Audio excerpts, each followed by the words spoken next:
All right. So thanks everybody for coming to today's ELSI discussion forum. We're quite honored today because we've got Kush here with us from IBM. For those that are not familiar with him, he is one of so he's an IBM fellow, and he is a director of the Human-Centered Artificial Intelligence and Trustworthy Machine Intelligence teams. Um, he's probably most famous, or at least most famous to me, for his work on the AI Fairness 360 platform that IAM has developed over the last several years and has become quite influential with respect to characterizing and resolving fairness issues in machine learning models. And so I thought that it would be great for the program if he could give us some intuition into the way that they've been thinking about the notions of fairness, how it gets embedded into real engineered evaluation tools, and kickstart the discussion for us. And so, Kush, I'll kick it over to you. Yeah, thanks, Brad. So let me share my screen and then get going. All right. Yeah, what I'm gonna kick us off with is kind of book that I published a couple of years ago. It's entitled Trustworthy Machine Learning. So fairness is one part of it, and kind of how I think about other aspects of considerations of machine learning beyond just predictive accuracy. And it's available as a free PDF at trustworthymachinelearning.com if anyone wants to go into further depth as well. I don't think anyone will argue that AI is powering a lot of critical workflows, and trust is quite essential. The slides are kind of generic across application domains, but during the discussion we can do more healthcare oriented sort of discussion. And this applies to kind of scientific discovery sort of applications as well. There's a lot of different uses, and if you can't trust the systems, then it's pretty problematic, right? So in terms of fairness specifically or unwanted bias, there's been plenty of kind of news grabbing examples, whether it is in face recognition, personal finance, educational assessment, hiring, criminal justice, or in healthcare, sort of insurance types of applications. But that's not all of the types that we see when we really start digging into it. So I like to point these out because it helps emphasize the point that it's not just things that you hear about in the news. So a lot of telecommunications providers these days use machine learning methods to figure out where to put up 5G or fiber optic cables and this sort of stuff. And there's a lot of fairness issues potentially there. There's a large US big box retailer that is using our technologies to help with who gets selected to check when they're walking out the door for fraud and these sort of things. There's things around delinquency collections in the US and a lot of major cities. Like if you haven't paid your water bill, it doesn't automatically just get turned off. There's a whole process with that. One thing that I had no idea about. So in India, forest managers are using machine learning to decide where to plant new trees, and it affects the indigenous populations who rely on the forest for their livelihoods.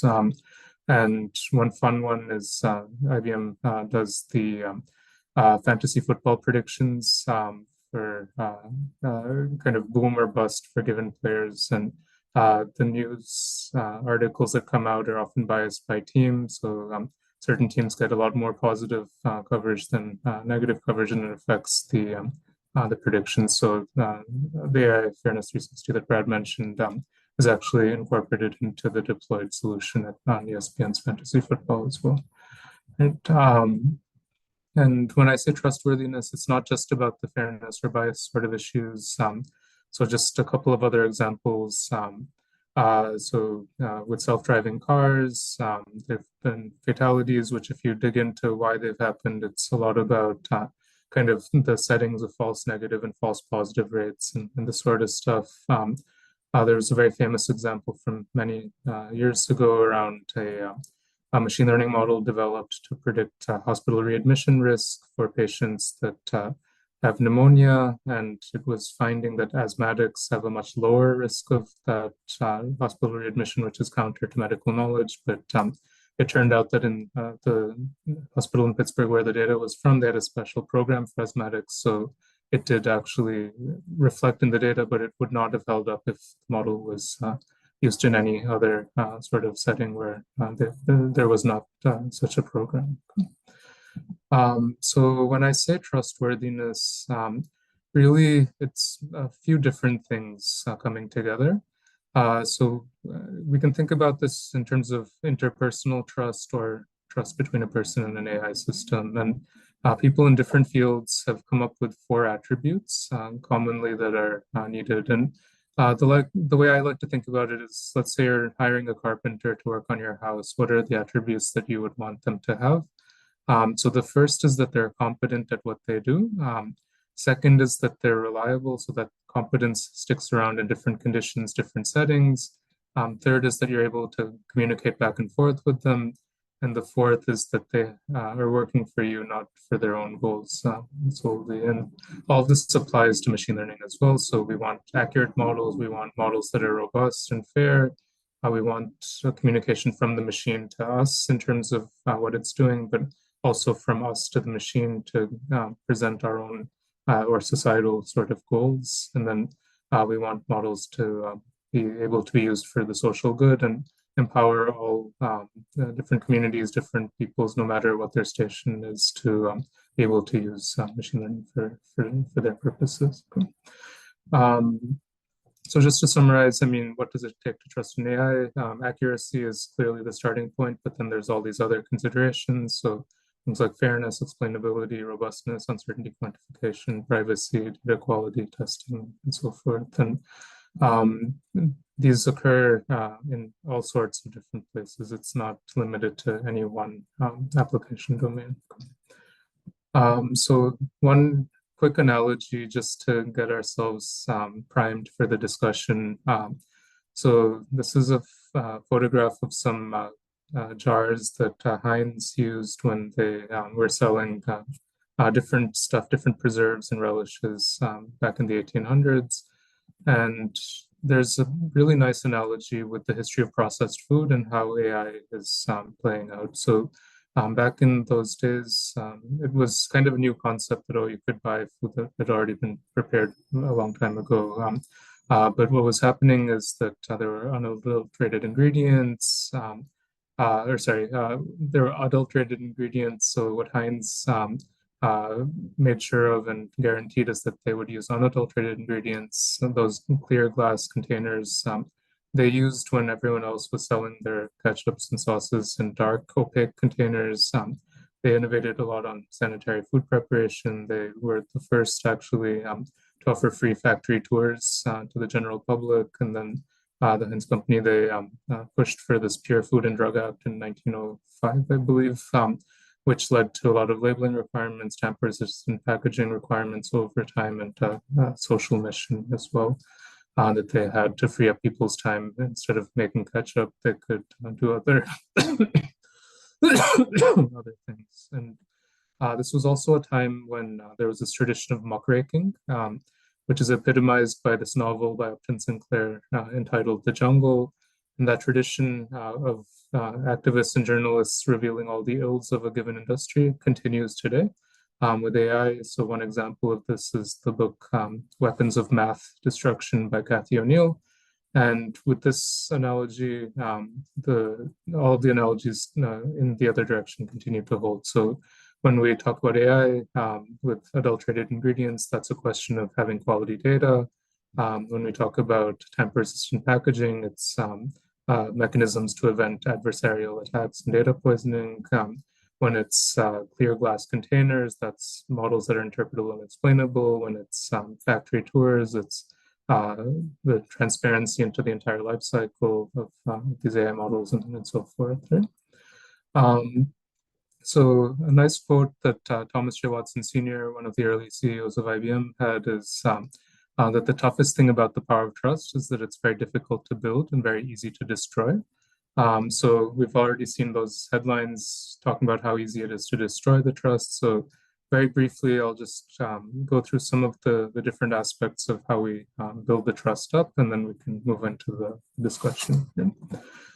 So just two words, if that's all I get across today, that's good enough. So it's no shortcuts.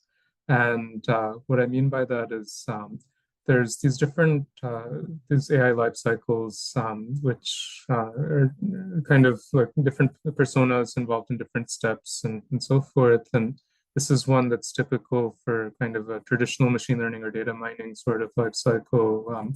Here's one that's emerging for large language models or foundation models. And here's one that's kind of for scientific machine learning and so forth, which kind of matches the scientific method. But regardless of which life cycle it is, it's important not to take shortcuts in problem specification. So what I mean there is, it's very easy often for data scientists to just assume they know what they're doing and just know, like, go say, oh, this is the way we'll measure progress and just go and run with it. But it's important to take advice from a panel of diverse stakeholders, problem owners, and make sure kind of all of those constituencies are represented and ensuring maybe there's some fairness goals that are needed, maybe there's some other goals that are needed, as well as just accuracy and even measuring accuracy in what way.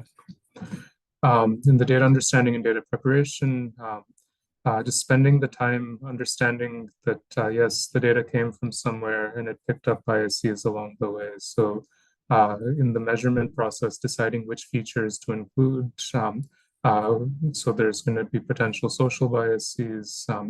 In the sampling process, there can be population biases or temporal biases. In the data preparation phase, there can be other additional biases that come in. So just as an example of this from healthcare, in the US healthcare system, as we know, African Americans tend to utilize the healthcare system less for the same level of how infirm they are. So if we use healthcare utilization as a feature, that already has social bias. One thing that one of my colleagues discovered is that uh, even with that healthcare cost or healthcare utilization, if you leave different costs separately, so inpatient versus outpatient versus emergency room, then there's actually a bit less bias. But if you combine all of them into a single variable just by adding up the costs, which is not a malicious thing, you kind of often would do it because these variables tend to have a lot of zeros in them. So just for modeling purposes, it's better to have features that have fewer zeros. So that actually makes the bias worse on the data preparation side. And on the sampling side, let's say there was some big worldwide pandemic and you're using data from before to train a model, and then does the model still hold up afterwards as an example of temporal bias. Um, there's shortcuts in modeling. So models themselves take shortcuts. They're just optimization algorithms typically, and they'll sometimes use the background of an image or some token in an image to make the determination when actually the anatomy of the patient is ignored. So if models are taking shortcuts, what we need to do is actually work towards not taking shortcuts ourselves, whether it's for robustness, fairness, explainability, uncertainty quantification, etc. And those can be done on the data as extra constraints or regularization terms during model training or in post-processing. And then in terms of the evaluation, also it's important to include the eventual stakeholders. Those could be the patient populations or others who should have a stake. Okay. So, and just monitoring as well. I mean, just the question of should we monitor a machine learning model? Yes, we should. Once it's deployed, not just assume that it'll be okay for all time, and then measure not only accuracy related things, but also fairness or robustness or explainability things over time. Okay. So let me just briefly go through kind of some examples of what I mean by some of these concepts of robustness, fairness, and explainability and uncertainty quantification, and say a couple of words about large language models, and then we'll go there. I'll go from there. Okay. So explanation is just a justification for machine learning prediction.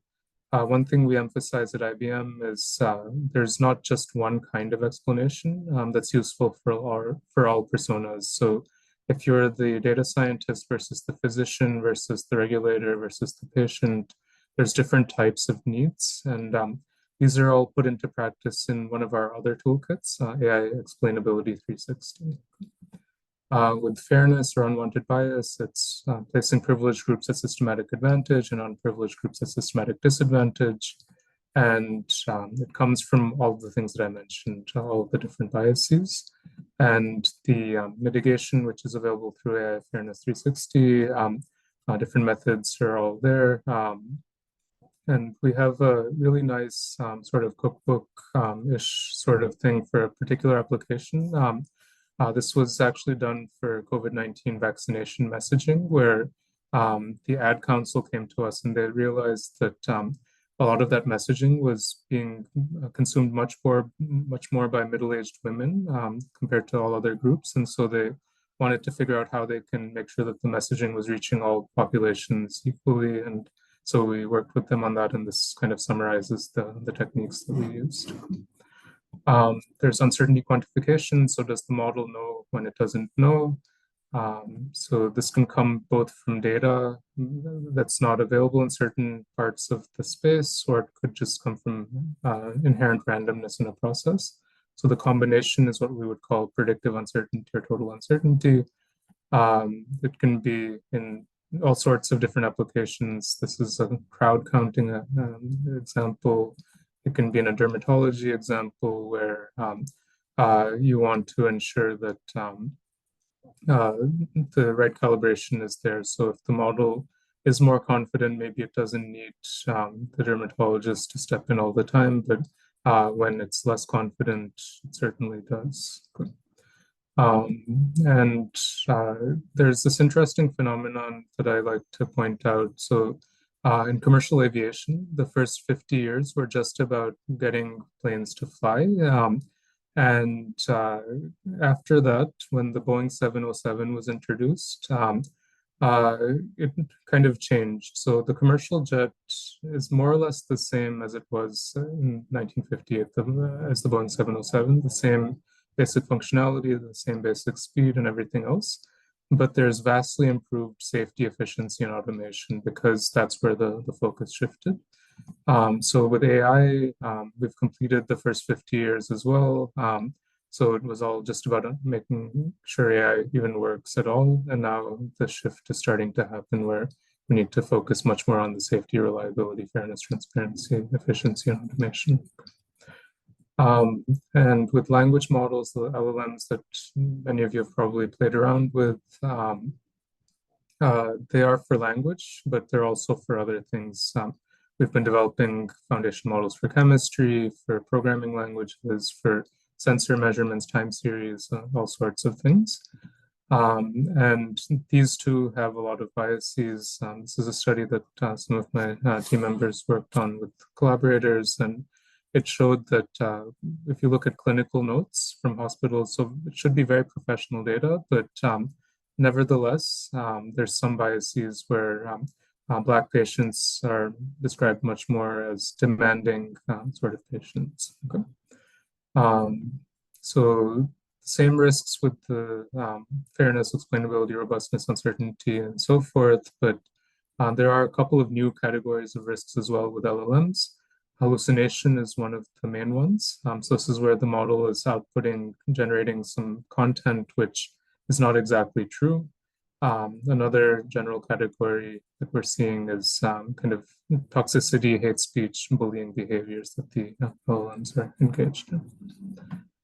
We've created a taxonomy of what are the new risks, what are amplified compared to traditional models, and what are the traditional risks. So it's a pretty good resource if anyone wants to take a look. And one last point that I'll make is that These generic harms and risks are great, but they're just the starting point. We also need to think about if there's unique or particular harms that happen to come in a specific use case or a specific industry due to the social norms of end users, market demands, industry standards, laws, and so forth. So, just a few examples of this. So a bank that we work with doesn't want their chatbot to include the names of any competitor banks or their products, which is fine. It's good for them. It wouldn't show up on a general taxonomy. In China, there's this law that requires generative AI to embody the core socialist values. Again, great for them. Uh, it doesn't necessarily need to be the case for everyone. There might be style sort of things. There might be specific written guidelines, like let's say the professional codes of conduct for different professions, for nurses, for physicians, etc. Companies tend to have these, so we might want to ensure the model respects those very specifically. Right. So thanks, and let's move over into the discussion part. All right. That was awesome. Great. That was really I'm gonna open the Mhm. floor to questions in a moment, but Sure. I Mhm. was hoping you could comment on one thing first. So Mhm. you brought up the issue of uncertainty Mhm. quantification and the Yeah. notion that you might be able to tell the machine, if you're confident, then it might be okay to keep Mhm. moving forward and Yeah. not have the human step in. But could Yeah. you but it seems Mhm. as though there's like Yeah. a Mhm. two criteria at the table, right? So you Mhm. can have a computer that is confidently wrong, Correct. right? And Correct. Yeah. so if the Yeah. computer thinks that it's Mhm. confident, but Yeah. it's wrong, do you still Yeah. want the computer moving No, no. forward? Yeah, no, you don't. So I kind of glossed that over. So you want both sides. You're precisely right. And there's something called the Breyer score, which combines both into one overall score. But yeah, I mean, you want the model to be calibrated, right? So when it's giving you a confident number, that should truly be a confidence sort of thing. So when the weather forecaster on the news says there's a 90% chance of it raining, what you really want that to indicate is that if you had 10 similar days in the past, on nine of them it should have rained, and on one of them it didn't. And this is the same idea that we want from these machine learning models. They should truly tell you the right probability. So they shouldn't be overconfident, and that's actually a problem with a lot of the LLMs these days. Is when you ask them to give you some sense of their confidence, they tend to be overconfident, and they're not well calibrated. So, so that is exactly the right question to ask. Yeah. Okay. And then one other question. So Mhm. I'm curious Mhm. about how you and the IBM team Mhm. ended up pursuing Mhm. these problems even from the Yeah, outset. yeah. So was this a situation where you had a whole series of case studies Mhm. that were being brought to the table and then you Mhm. backed out the principles based on the case studies, or was it Yeah, more of a first principles and then people were like, yeah. oh, you guys really have an Mhm. idea about what the problems are, and we'd really Yeah. like your assistance. Yeah, it's a very, very great question. So, the way this all started is so back around 2010, when I started working at IBM, IBM Research, it wasn't very common for machine learning to be used in any practical sort of application. It seems these days so natural that we would have been, but around that time, it was only getting started that you would use these things in real world contexts. And two of the real world problems that we worked on in those first couple of years that I was at IBM, one was predicting employees at risk of voluntarily resigning from the company so that we could offer incentives to keep the ones that we wanted to keep. And the second one was so this was around the time Obamacare was getting rolled out. And so we worked with an insurance company. It was named WellPoint at the time. It Mhm. became Anthem at some point, and now there's a third name for it. I forget what it is. Uh, Elevance. It's now yes, that's it. Elevance. That's it. It's That's two it. Yeah. words that were mashed together that should never be Yeah, mashed together. exactly. Yep. So we worked with them back then. So what they wanted to predict was the likely cost profiles of the cost profiles of likely enrollees when they go into new markets. Because I guess I don't need to tell you guys why, but they only want to go into markets where there's a lot of healthy people, where their costs will be low. But once they choose to enter a market, then they can't really deny coverage and so forth. So those were two problems that I mean, tangibly worked on, and they both had very significant consequences on people's lives, right? It became very obvious that explainability and fairness would become very important aspects to work towards as we were developing the core algorithms as well.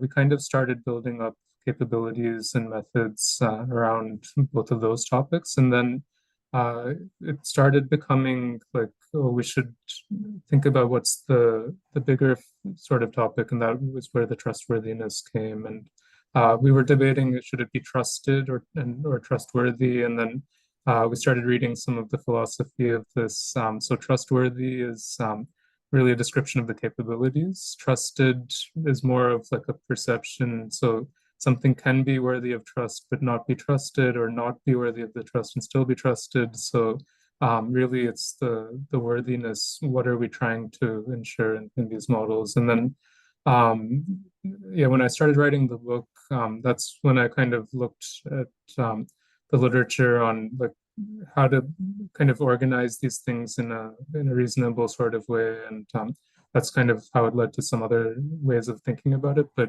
really the starting point was through case studies, as you mentioned. Yeah, good to know. Okay, I'll open the floor to questions then. Mm-hmm. I have plenty of other questions, but I'm going to let others jump Mm-hmm. in. Yeah, absolutely. Brad, there's a question in the chat. Okay. Yeah, so I was wondering if fine-tuning of a foundation model can help reduce bias. Yeah. Yeah, so that is true.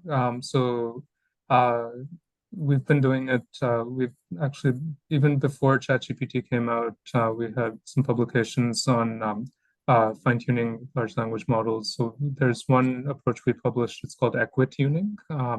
So it relies on a particular mathematical concept called equivariance. And yes, I mean, if you know which groups that you want some sort of sameness across in terms of the responses from an LLM, that's one way to do it. So that's, I mean, one thing we've worked on. But using even like known, like more standard sort of supervised fine-tuning methods that are out there these days, you can add extra sort of alignment or extra values. Fairness can be one of those. And so actually right now my team is heavily involved in this for IBM's open source Granite models.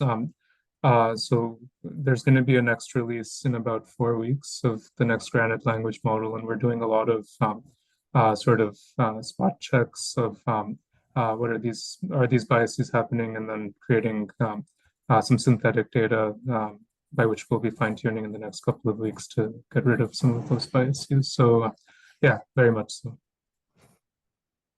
I think, hold on, Camille, before you jump in, I think Rob had a question. You're on mute, Rob. There we go. Yeah, thanks so much. Yeah, I'm Rob McLeod from the University of Utah. And we've spent a lot of time performing uncertainty quantification, but so far always from a deterministic model perspective. So we've developed software for this. We've used polynomial chaos and implemented other tools that people of very clever mathematicians have developed. But I really don't know how to transfer any of that strategy to a machine learning kind of context. So how do we go about, just, you know, in a little bit of detail, maybe, how do we go about doing uncertainty quantification in a machine learning setting? Yeah, we also have a toolkit open source for uncertainty quantification. It has the same naming convention. So uncertainty quantification 360, if you want to take a look at that in terms of some methods. But to answer the question, there's, I mean, two different ways to think about it. One is inherent uncertainty quantification. If you take Bayesian sort of methods, which by themselves are producing some uncertainty estimate along with the prediction, or kind of more of a post hoc sort of approach where you get the predictions out and then do some process afterwards. That could be like a bootstrapping sort of thing or some other approach. So really, uh, I wouldn't get too bogged down by the fact that this is machine learning in the middle. There's some decision-making process, there's some model that exists, and you, you can try to do it in a few different ways. And the calibration point I was saying before is important because there's like with, I mean, certain Bayesian methods or certain other methods, you get numbers out, but those numbers aren't always well calibrated. So I think that's important. In the post-processing side of it, I mean, I mentioned bootstrapping. There's this other technique that is getting a lot of popularity these days. It's called conformal prediction. So it's based on a similar sort of idea where you like run the model several times, but with different held out data, similar to bootstrapping, but it has some more guarantees in a certain sense. So yeah, I mean, there's plenty of things that that are possible, certainly, and uh, to me, just like you don't need to, for a lot of diagnostic sort of applications, you don't need to be very precise. I mean, if it's 80% or if it's 81.3%, I mean, it's not the big deal. The fact that you just did the uncertainty quantification is the bigger deal because most people don't do it at all. So I think that's more of the message that we should be doing it in some capacity. And then the precise aspects of it, I mean, yes, you can have better and better methods, but they might be more costly as well. So kind of just getting something that it's reasonable, I think is the important aspect. Great, thank you. Sure. Camille? Yeah, I really appreciated how much you emphasized trust and trustworthiness and engagement of panels of diverse perspectives. And so I have two questions. Like one is, what is your process for reaching out to diverse people, and who are those people, and how do they become engaged? And then where do you see, like, I really appreciated don't take shortcuts. Where do you see the opportunities for shortcuts to happen most frequently? Sure. And what are the motivations and tensions at that point where somebody might want to cut a corner? Yeah. Let me start with the second question first, and then I'll come to the first question. So why do people take shortcuts, right? So I think, I mean, first of all, it's kind of human nature. I think all of us do it at some level, but systematically, often what happens, I think, in a lot of data science sort of projects is data scientists want to show some quick wins to their stakeholders so that they get more sort of support to pursue things going further. But then those quick wins somehow evolve into the thing itself. It doesn't become just like the pilot study, it becomes the study. And so I think that's the biggest sort of thing. So on any of the phases that I talked about, if it's the initial data part, it's, oh, like there's this data set sitting out there, I can just download it and start doing something with it. So why don't I? If it's the setting up the criteria, my software package already has accuracy and F1 score in it, so why don't I just use it? Why do I have to ask what other potential things should I have considered? When it's the modeling side of it, there's extra steps I have to do if I needed to worry about fairness or robustness or whatever. So I mean, the reason is like people tend to take the path of least resistance because they want to show value quickly, and I think that ends up then getting kind of baked in some capacity. So that would be my kind of main answer. People aren't trying to do this maliciously. I mean, no one wants models or do bad stuff. Almost no one. So it's more of a question of just what are the incentive structures, what are the guardrails in place to prevent some of those human nature things from popping up and so forth. And then on the diverse voices sort of side of it, we can do a lot better. We're not particularly successful at it yet. It's more of an aspiration than something that we have successfully been able to do. But one sort of new initiative that I wanted to point out. So with the language models, we've just maybe 2 months ago started this thing called Instruct Lab. So it's an open source effort in which anyone around the world is actually able to uh, add their own knowledge and skills to a given language model, and then it retrains like every week, and so you can actually see your contributions are part of this new model, and so we're just starting to uh, spread the word, especially among communities that wouldn't normally not hear about this. So, so that's one thing that we are doing. But on more traditional data science things, uh, because we're more of the tool builders than the ones who often are doing things in the field. Although the examples I gave to Brad at the beginning, that's where we were personally involved. But in recent years, we've been less on the front lines working with clients or client engagements, but it's something that we tell a lot of we have this practice called the client engineering team. So they go and actually uh, do a lot of these data science projects and stuff. So we tell them that these are the best practices. Whether they end up doing them a lot or not is still to be seen. And they kind of have developed some design thinking exercises around this and so forth. But yeah, I wouldn't say that we can like raise a victory flag on that by any means. Yeah, thank you so much. So it seems to me like both the Mhm. human nature and then this aspiration of wanting to engage with diverse voices are Mhm. aspirational. So it really does require leadership to prioritize those and to make those incentivize those for reaching the behaviors that people aren't trying to get a quick win. So I Yeah. really appreciate your response. Thank you. Sure. Yep. So I think there was a question in the chat from Samir. So how might generative AI, especially in imaging source training data affect? Okay. Yeah. So if there's synthetic data or data that's coming from a model, from a generative model that you're then using to train some other model, is that the question, Samir? I think there's a question about the snake eating its tail problem. Yeah, Right. so Yeah. so sorry, I cannot come on with video on, but Yep. basically with medical imaging data, I have found that Mhm. there are so many papers using Mhm. relatively small sets, and Yeah. they tend to either be overfit models or they Mhm. tend to be narrow models doing very well. Yet another Yeah. method. Yeah. And the scope of using generative AI Mhm. synthesize images with that would fill in the gaps, if you will. Yeah. Yeah.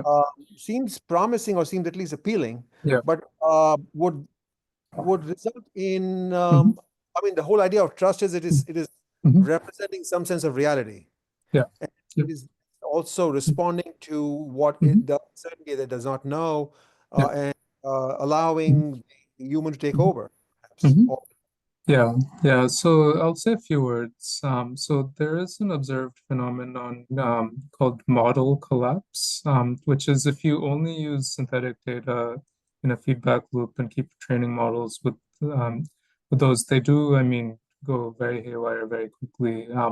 But there's this other concept of kind of mixing in true data, true real world data with synthetic data. And if that is maintained, some pristine sort of like real world data, then that model collapse doesn't tend to happen. So that's on the extreme side of it. But you're also right that synthetic data can exacerbate certain biases if the underlying model has those biases. So some of the mitigations that I mentioned, those should be part of the synthetic data generator, the underlying model too. And then we can do a better job. So I wouldn't go one way or the other. I think synthetic data can both be helpful and hurtful for trustworthiness. It depends on how you're doing the synthetic data, because it's also possible to get a broader set of uh, sort of environments from which the data comes, so you actually have more robustness potentially. So yeah, I think it's a mixed bag. And again, it's the shortcut issue. Like, what underlying generative model are you using? Has that been checked, and has that been mitigated to prevent certain biases? Thank you. Does anyone else have their hand up? I don't see any. Seen any yet? Let me throw one other question on the table then. So this notion of so there's a question, I guess this is something that we've wrestled with in many different situations, which is what happens when you recognize that there's a fairness issue, but you don't have a resolution, right? And Yeah. so, in terms of at least trying to maximize performance of a method. So at what point do you say you acknowledge the fact that there's going to be some type of a lack of balance in the fairness? Or do you go ahead and then say, we have a population or subpopulation in this data set for which things seem to be performing really well, but we can't explain why it's performing so much better than all the other parts of the population. Does the recommendation then become, well, then we're going to have to intentionally dial down the fidelity of the system so that we maintain the fairness in the system? Yeah. So again, let me say a few different things. So one is, so especially in healthcare, but in many other places, there's this concept called inframarginality.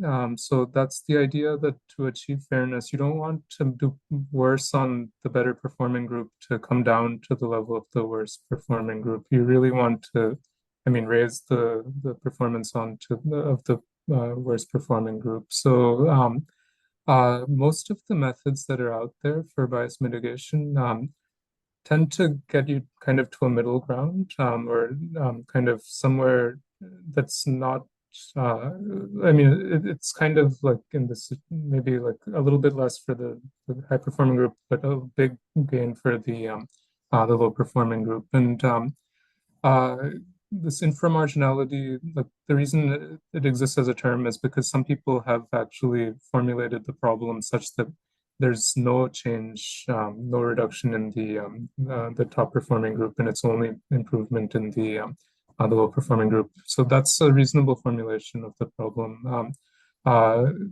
Another sort of thing that I'll say is often play that out for a second. Sure. So okay. Yeah. So with that's a tricky one. So that implies that you can do some type of an adjustment to the algorithm such that you are going to ensure that one group does not reduce in its performance while the other groups do increase in their performance. One of the ways in which this has been suggested is that you might need to learn separate models for separate groups. But then we've seen on the other side where people have said, no, this might be a very dangerous thing to do because you might not necessarily know exactly when you're supposed to apply model A versus model B, and therefore that you might be able to see where I'm going with this. I do. Okay, so yeah. So I didn't mean to prevent you from jumping on to the next topic. I kind of wanted you to drill down a little further let's drill down. How do you end up in that situation? No, that's important, right? So in certain laws and regulations, it says don't like ever collect the so-called protected attributes, the gender or the race or the whatever. And to me, that's a very backwards thing. Like, you want to have those features, first of all, so that you can test your models against them to see if there is or isn't a fairness issue. But the second reason is because when you have them as available features, then you can do a much better job of correcting any sort of biases. At the extreme, that is having two separate classifiers for the two separate groups, right?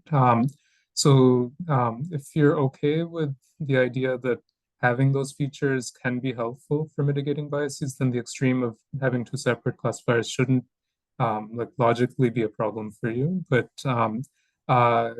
there is, I mean, this difference between kind of procedural justice, procedural fairness, and more distributional sort of justice, where really a question about the outcomes, which I think should be the case, or is it that the procedures at face value, when you look at them, should they be exactly the same? And to me, in most situations, really, it's a question that how similar are the outcomes? Because how you got to that point should be less relevant, but people disagree on that. But that's kind of my view on it. But if you are going to be having these differences, then in the procedure part, then really it's very important to be measuring very clearly and very explicitly what are the outcomes. And then I think also there's no one size fits all solution to this. I mean, there's no like abstract fairness problem. So it's really a matter of again, working with the stakeholders, kind of describing things, getting buy-in from folks, not from the headline sort of perspective. Like this friend of mine, she was helping with this. She was working on this documentary about this vaginal birth calculator, which used to not have a race factor in it, and then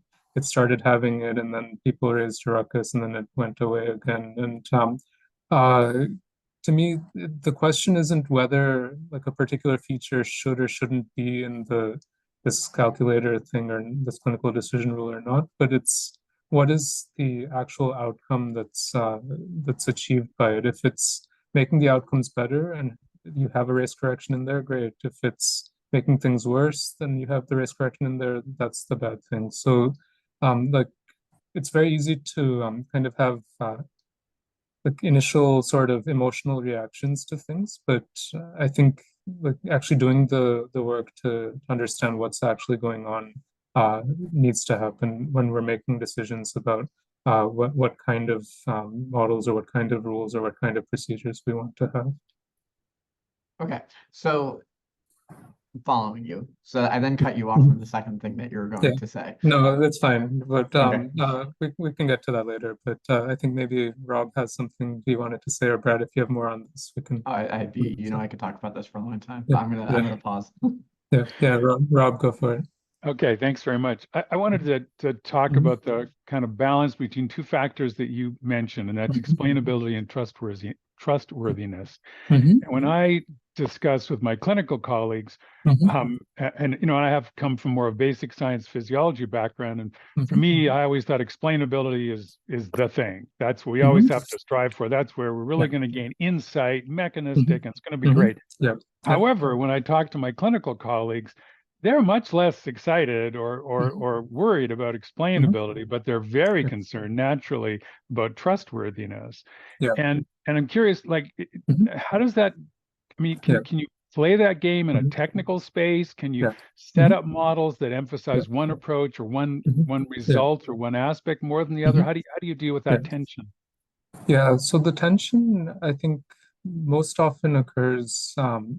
So when something is new, when it's the first time that even a clinician is being shown, let's say again, a clinical prediction rule or something like that, that they then use.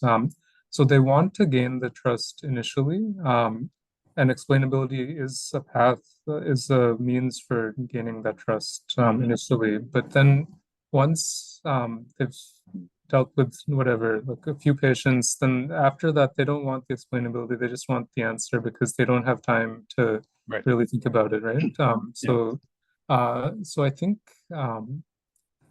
the explainability is a part of the trust, building it, and then you can phase out the explainability over time if the model continues to work in the same way. And even with medical devices, the FDA, I think, has this question of what is it called? Substantial equivalence or something like that, where they don't require a full clinical trial if there's a minor change to a medical device or things like that. So the substantial equivalence is the important part. So if you have two models, one which is explainable and one which is not so explainable, but the outputs are very similar. Then one way to potentially approach it is that while you're building the trust, you show the explainable model version of it, and then once the trust is built, then you can use the other one. So that is possible. And yeah, this colleague of mine, Dennis Way, he had a paper a couple of years ago at NeurIPS, which kind of talks about this the fact that interpretability of models, like why it leads to safety in a particular sense. So afterwards, I can, share a link to that paper. It's kind of technical, but it kind of talks about maximum deviations. Kind of, which seems to be your kind of up your alley. The maximum deviation sort of idea is that with the interpretable models, when humans can see them, they aren't able to kind of have these weird deviations and so forth. And if you can kind of bound these deviations in a particular sense, then you have enough equivalence so that later on, if you use a similar enough model, then it shouldn't go haywire and these sort of things. So yeah, so I'm happy to share the paper. Yeah, thank you. Sure.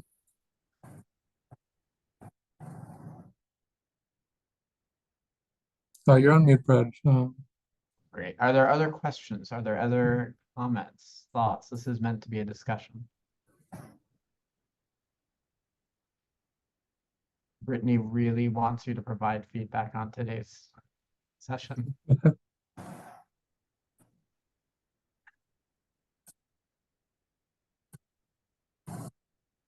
Okay, I have one more question, Kush, and thank you again. I'm curious, like if a data scientist or someone who is, trying to not take shortcuts, may experience these tensions. Is there a group or a body of people, resources, someone that they can reach out to kind of bounce ideas off of so that they're kind of not left in their own silo with other data scientists who might be like-minded? Yeah, that's a very interesting question. I don't know of anyone who's organized something like that. So maybe that's a mission for this group to maybe pursue because I think it would be very, very nice if we did.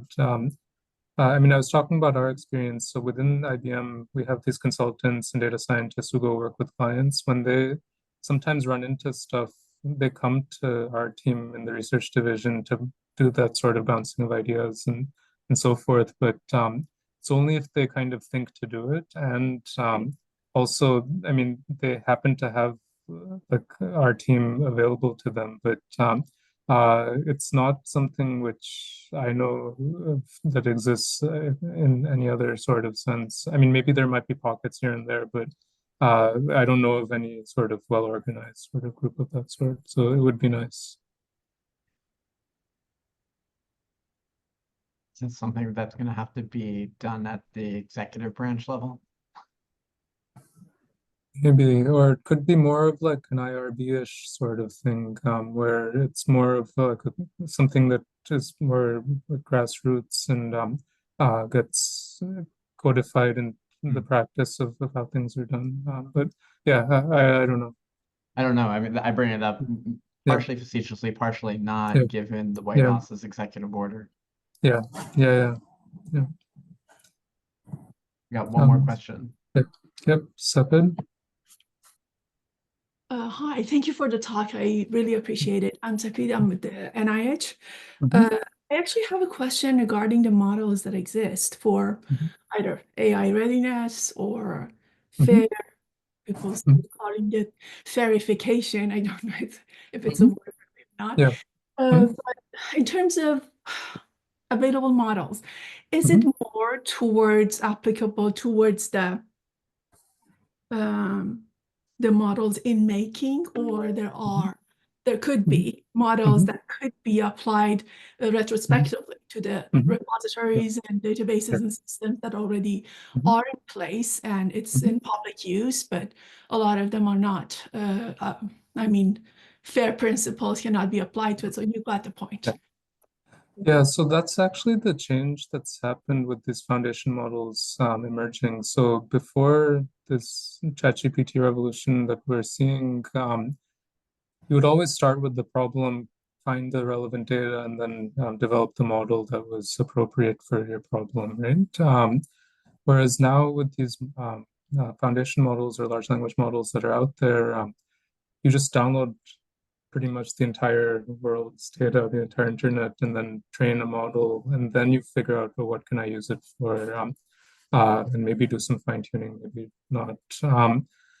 So that itself has kind of shifted the paradigm. So in the news or in executive orders and places where you hear about kind of model release protocols and this sort of stuff, that really only applies to foundation models, because if you go to your hospital, you collect some data, you build a model for that. There's no like model release per se, but with I mean GPT-4, whatever comes out, or the IBM granted models, anything like that, that's when the question is asked: can you do some sort of safety verification, safety testing on the model, and then release it, or things of that sort? And the IBM official position we talk about when we are lobbying the government and this sort of stuff is that doesn't make so much sense, because models should be viewed in their use. So it should be a risk-based assessment, precisely based on how the model will be used, not on the model itself. But besides that, we also do, I mean, a lot of our own internal testing when we are releasing these models and so forth, and kind of go through so-called red teaming exercises to probe the models in all sorts of weird ways to get them to misbehave, and then work to correct those issues, and all the other companies do the same. Yeah, I mean, I think it's still kind of the Wild West a little bit on what are best practices for red teaming, what are best practices for these protocols for model release, and so forth. So yeah, I mean, I think there's plenty to still learn as we go along. And NIST, the National Institutes for Standards and Technology, they have been doing a lot to codify some of this. They've been making a lot of good progress here, but I still think there's a lot of white space in figuring out the details. All right. I think we are literally at the top of the hour. So thanks again to Kush. Let's virtual set of applause. You can hoot, you can holler, say thank you. And our next session is going to be, somebody correct me on this one, Brittany, Camille, do you know the date? Yeah, it's in the chat. It's going to Just be dropped it in the chat. yeah, Oh, there you go. representatives from the Perfect. Voice Grand Challenge, who are going to be talking about unregulated voice AI for health. Everyone's welcome. Please join us, and thanks for being here today. Thanks Thank a you, lot, Brad. everybody. Thank you, Brittany. And thank you, See you Kush. guys. Yeah, my pleasure.